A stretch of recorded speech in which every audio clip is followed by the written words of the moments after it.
I first met David in the early 90s.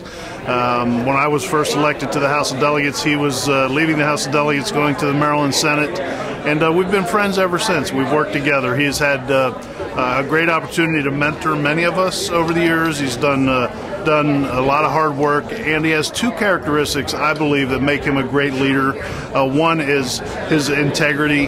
He has integrity. People trust him. He's been honored by his fellow county officials to become the presiding officer, the president of the Maryland Association of Counties. And then two, he has strength of leadership, and that's something that at this level and across the state, when you're looking after the interests of the county that you represent, County Executive Craig is perceived as a strong leader, and strength of leadership is very, very important. There's no doubt in my mind David Craig's going to win this election, and I'm proud to support him.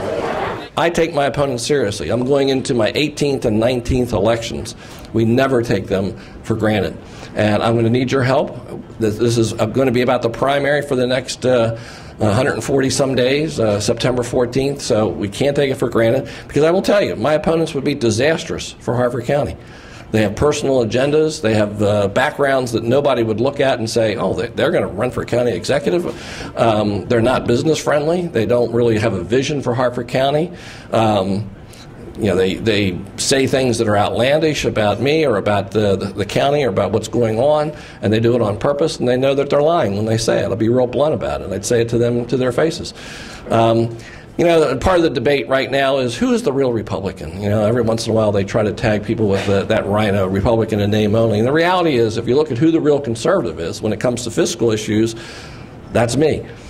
5 budgets I put together, the last 3 budgets have all been smaller than the previous budget. We've taken county government, and several of my department heads are here, and they've done an excellent job in taking it to where people want it to go so that they can afford to live in this great place we call Harford County.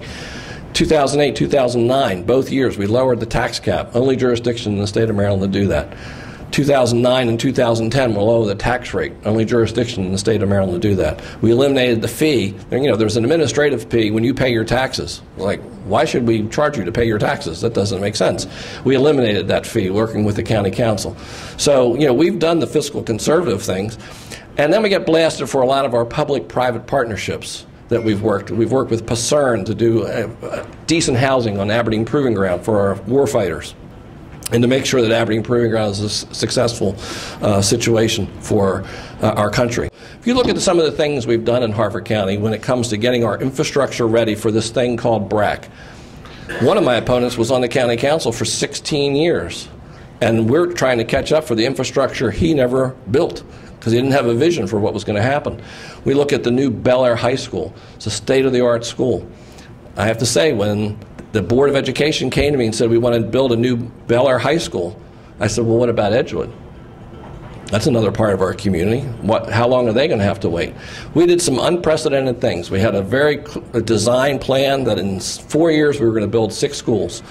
And the reality is we will open the last 2 of those schools this year. That's what we've done to get ready for BRAC. And the reality is that whoever the next, not just the next county executive, the county executive 3, 4, 5 terms from now is going to be reeling from the benefits of BRAC. This is going to affect the economy and the future of Harford County well into the year 2030, when hopefully I'm sitting on the beach with my wife, you know, and having fun with grandchildren, and maybe they'll be having the next generation for us. We are still trying to build our own election base with our children and grandchildren, but so. You know, with all that said, we do have a vision for Harford County. We've stuck to it. I anticipate we spent all this week with bond rating councils from Wall Street, Standard & Poor's, Moody's, Fitch's. I have no doubt that we will at least get 1 AAA bond rating out of them, and we may get a triple. The budget's going over, tremendous cooperation with the county council. I think this time you're going to see the least controversial budget probably in this 37-year history of charter government. And that's because we've worked closely with the members of the council, and we have a vision, and they agree with us. It's not a rubber stamp. We have the same philosophy. For the very first time, we are going to have a budget that's at the constant yield, which means we are not raising your taxes. They're actually going in the other direction. Thank you all.